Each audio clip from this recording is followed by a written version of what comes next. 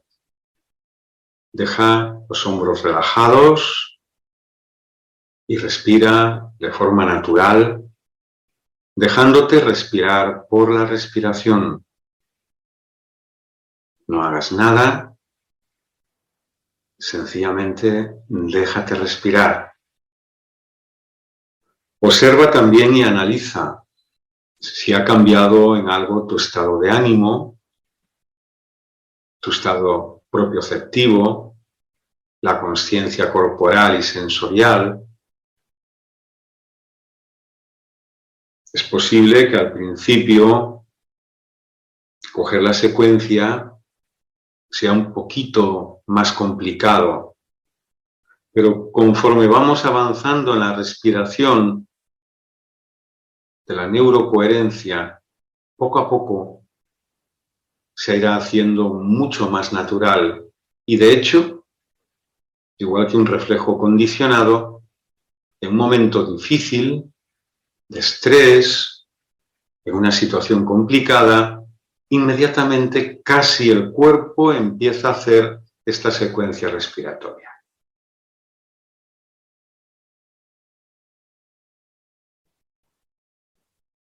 Y ahora podemos abrir los ojos. Han sido solo 3 minutos para no alargarles demasiado y no cansarlos tampoco, pero sería 5 minutos por la mañana, 5 minutos después de comer o por la tarde y 5 minutos antes de dormir. Son 15 minutos al día. Yo tengo aún así algunos pacientes que me dicen: ay, no sé si tendré tiempo, pero sin embargo pasan 2 horas y media delante del televisor. Se trata de un asunto de prioridades, ¿no? 5 minutos 3 veces al día. Y está demostrado, y lo puedo decir por todos los pacientes, alumnos de yoga, etcétera, que realmente merece la pena. Luego hay ya ejercicios que le voy a pasar aquí para que les puedan compartir, pues geométricos, visualizar, con colores. Se lo voy a pasar también porque yo considero que si alguien ha encontrado un tesoro, no compartirlo es no disfrutar y es no dar oportunidad a que otras personas puedan beneficiarse de este tipo de herramientas para el desarrollo humano. Para mí, aún cada día me siento como, repito, como ese adolescente que empieza a encontrar un mundo por descubrir. Pues la ciencia es lo mismo. No debemos abandonarnos a ese hastío de pensar que ya lo hemos visto todo, o de que lo nuevo no podamos aprender de lo nuevo, que también es importante, y tener siempre esa mente, como se dice en la tradición budista, mente de principiante, mente de curiosidad. Si no hay curiosidad y no hay juego, si se me permite, no hay ciencia. Así que gracias, profesor. Si alguna pregunta o quieren, antes de mi clausura, es que este es digamos, el que a nivel neurocientífico es el que ha sido corroborado, porque ha sido también parte como he dicho, ¿no? de mis estudios de posgrado, ¿no? Entonces lo incluí y ahí tenemos, claro, la ayuda de muchísimas personas que han contribuido al mismo, ¿no? Por eso es el que más se ha popularizado, aunque hay otros mudras, ¿no?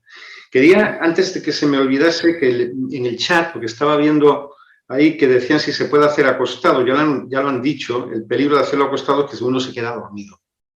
Pero si uno tiene un impedimento, porque está enfermo y no puede estar incorporado y tiene que guardar en decúbito supino, por ejemplo, decúbito prono, se puede hacer igual.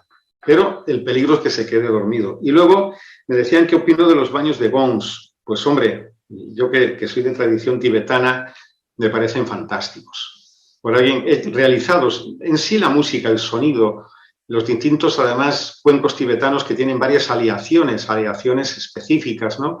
Y esos sonidos bien ritmados y bien pautados pueden ser también profundamente sanadores. De hecho, tengo yo aquí un chico, un profesor de yoga tibetano formado por nosotros, que se ha formado en gongs y que es músico. Y bueno, realmente hace unos baños de gongs porque es como si estuvieses en el mar flotando y es realmente una verdadera maravilla.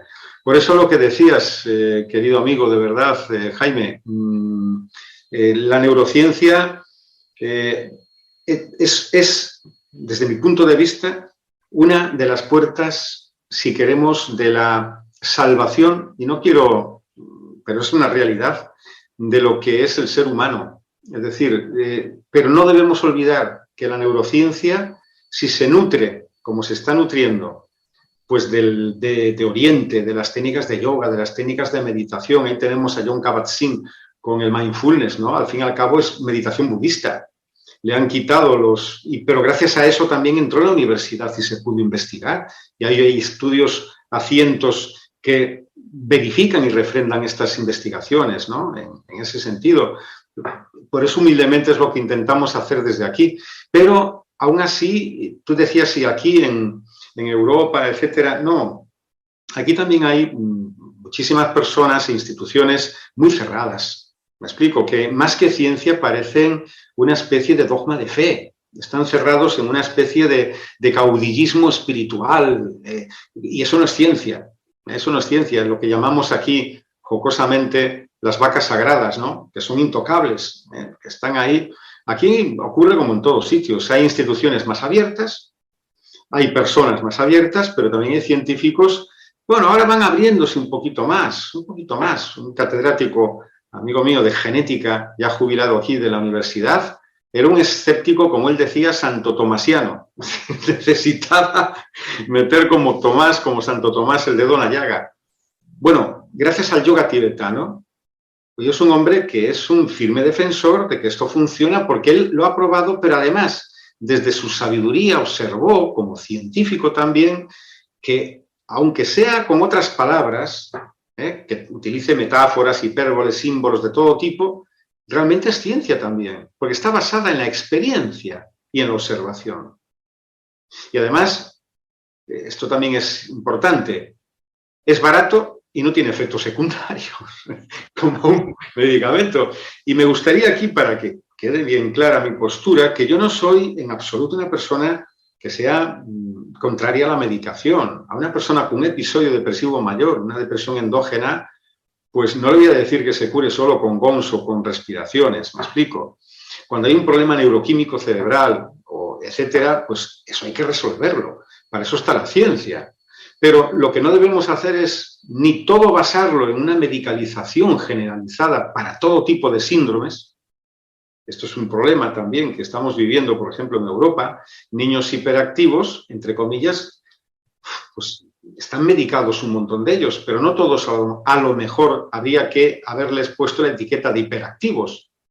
No sé si me explico. Hay niños inquietos, ha habido como toda la vida. Entonces, creo que no podemos ni generalizar una medicación para toda la población, pero obviamente hay patologías, hay trastornos, hay síndromes que requieren un acompañamiento farmacológico y en todo caso, como le digo yo a las personas que utilizan estas técnicas, en principio he escogido aquellas que no utilizan hiperventilación, apneas prolongadas, es decir, que son seguras, porque hay algunas técnicas de yoga, por ejemplo, con retenciones en apneas inspiratorias o expiratorias, que una persona que puede tener a lo mejor un aneurisma y no lo sabe, puede estar ahí metiéndole al motor demasiada presión. ¿Me explico? Es decir, lo que estamos intentando poner al alcance de terapeutas y de la población en general son técnicas inocuas. ¿Quién no sabe respirar? ¿Quién no puede coger las manos y hacer un gesto, etcétera? Y es lo que procuramos hacer y que estaremos haciendo porque, como dije al principio, es nuestro ikigai, es lo que nos hace levantar cada día de la cama. Y un nieto que me viene en camino, eso también me hace levantar. Ese es otro ikigai. Mencionó acerca de cáncer de mama nos pudiera platicar un poco más. Sí, cómo de la no. docencia. Sí, cómo no. Sí, hablé al principio sobre un estudio que se ha desarrollado, una investigación en el Centro Médico Anderson de Estados Unidos, a instancia de un profesor universitario que es también maestro de yoga occidental, Alejandro Chaul, en la cual pues, se utilizó el yoga tibetano a un grupo de mujeres con patología mamaria oncológica. Y bueno, esta, digamos, la segunda fase estamos ahora, ¿no? En la cual nos han incluido a nosotros. Y en la primera, fase, pues al grupo de mujeres con grupo de control, bueno, con todos los protocolos que se hicieron, se hizo primero con el motivo de reducir el estrés. Es importante, el estrés, la ansiedad que provocan este tipo de patologías. También ver la respuesta inmunitaria, la respuesta inmunológica, incluso a los tratamientos. Y bueno, parece ser que el estudio, yo se lo puedo pasar al profesor también Jaime para que se lo puedan pasar a ustedes, porque aún están en curso este tipo de investigación con otra fase también de investigación. Se pusieron incluso en el congreso que hay cada año internacional en la Universidad de Las Palmas de Gran Canaria y en la privada de Fernando de Pessoa, se hace un congreso a instancia de otro amigo mío, Alejandro Torrealba, también él es pedagogo, licenciado en Geografía e Historia, y es el promotor de estas jornadas en las cuales participan las personas de esta institución, ¿no? Y puedo decir que son muy esperanzadores, porque ya el hecho de reducir la ansiedad, el hecho de, lo sabemos a nivel de la psiconeuroinmunoendocrinología, ¿no? El hecho de bajar los niveles de estrés, catecolaminas, cortisol, etcétera, pues ya facilita que la respuesta inmunológica sea mejor, incluso la adaptación a los protocolos de quimio, radioterapia e inmunológicos que se utilizan con estos pacientes. Entonces fue tan absolutamente fantástico, y eso que no requirió tanto tiempo, no hizo falta tanto tiempo, que realmente el Centro Médico Anderson, una institución a nivel internacional de renombre como este hospital, este centro médico, pues que estén haciéndolo, y nosotros como centro de yoga lo que estamos haciendo es, con una serie de boletines y de registros, etcétera, los estamos dando a pacientes que están siendo sometidas a este tipo de patologías, según el tipo obviamente, de patología mamaria, no son todos los, como se saben,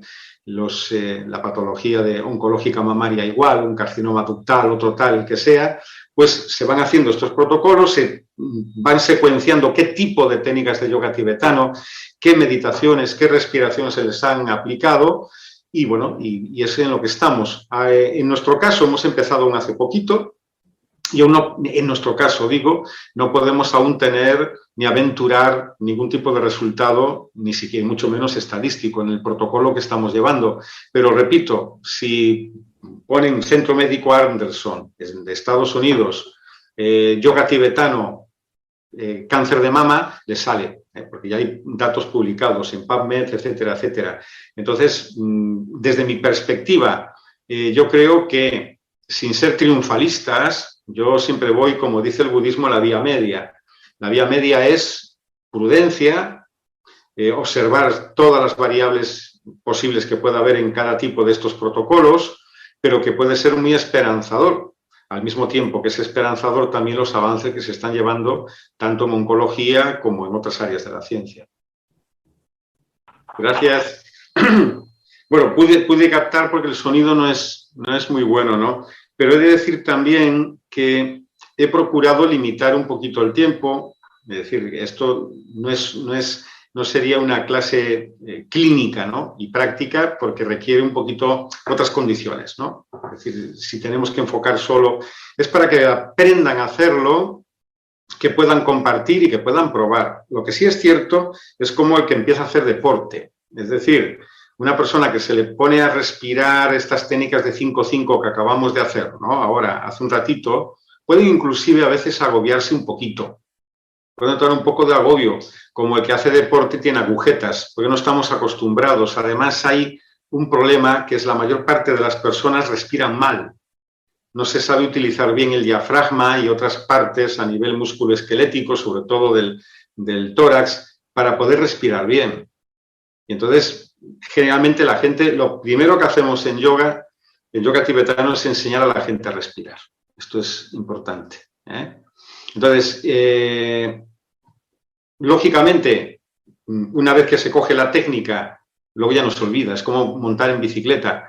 Pero lo que sí es cierto que esto no es tampoco pues un milagro. Quiere decir, si decimos que son 5 minutos 3 veces al día, hay que practicar 5 minutos 3 veces al día porque está basado en la evidencia y en la experimentación para que salga bien. Y el caso de Karei Hega, esta técnica tibetana, parece más complicada de lo que es, pero porque va a veces en contra de lo que es la lógica de las personas, cómo utilizar las manos. Generalmente, cuando contamos decimos 1, 2, 3, vamos con una secuencia lógica. Aquí no vamos con una secuencia lógica. Aquí va la mano aquí, luego a más velocidad, menos velocidad. Pero yo les aseguro que si esta técnica Karei Hega la emplean, la aprenden a hacer bien, que es sencilla, ¿no? Es sencilla al final, ¿no? Cuando le cogimos un poquito la praxis, pues al final los beneficios son múltiples. Yo tengo aquí un buen amigo mío que no tenía concentración ninguna y que para meditar era un desastre, porque decía que su mente era una jaula de grillos. Pues cuando empezó a hacer Karei Hega, ahora es la que utiliza para meditar, porque dice que le centra. Es una persona además muy hiperactiva, muy impulsiva. Entonces el hecho de respirar, inhalar, exhalar, inhalar y volver, dice que le ayudó un poquito a controlar, como él también la denomina, ese caballo desbocado que era su mente.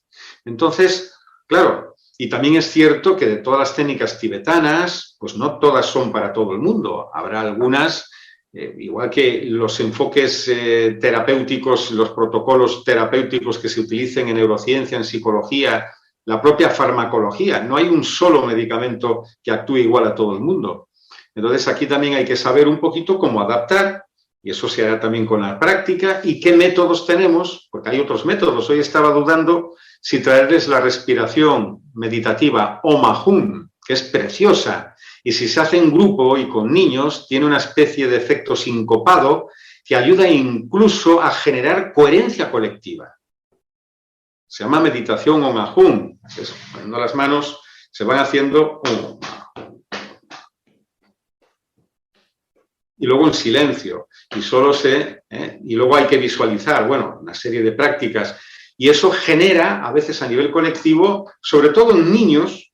Los niños son mucho de juego, de palmadas, ¿verdad? De utilizar las manos. Pues yo puedo decir que es fantástico. Y que algunos de nuestros alumnos, tengo un alumno que es maestro en educación infantil y tiene un protocolo en la Xunta de Galicia, en el órgano regional autonómico de gobierno, y en educación él está aplicando las técnicas de yoga tibetano con unos protocolos fantásticos, otra chica también que es maestra igual, y están obteniendo unos resultados realmente, bueno, a mí me emociona mucho porque están entusiasmados e incluso las instituciones académicas, viendo el efecto y los rendimientos académicos de los niños, etcétera, etcétera, pues están poniendo los medios para que el yoga tibetano, estas técnicas aplicadas, por ejemplo, a neuroeducación, etcétera, pues están funcionando muy bien.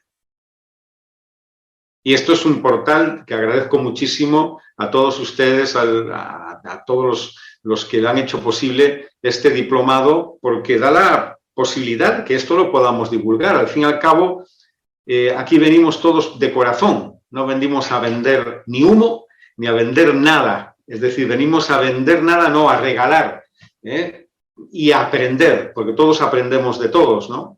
Y yo he aprendido de mis maestros, aprendo de ustedes y ustedes aprenden de mí. Bueno, pues qué bonito, ¿no?